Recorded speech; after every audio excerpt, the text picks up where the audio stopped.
hozirda 90% haydovchilarni tashvishga soladigan muammo nimadaligini bilasizmi?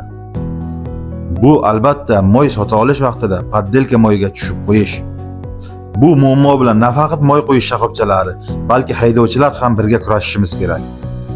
Buni yo'li juda oson. Hozir men sizga o'rgataman.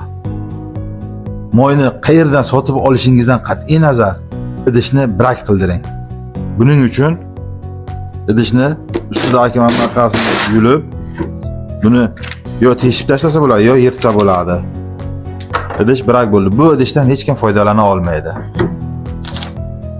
Buni mana qayta yopishtirsangiz ham o'zidek chiqmaydi, bu idishdan foydalana bo'lmaydi.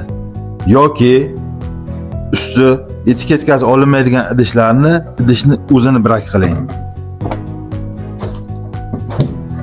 Marhamat, buni ham hech kim foydalana olmaydi endi. Sizga qanaqa moy qo'yasiz?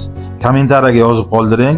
Sifatli 100% original moylar kerak bo'lsa bizga murojaat qiling.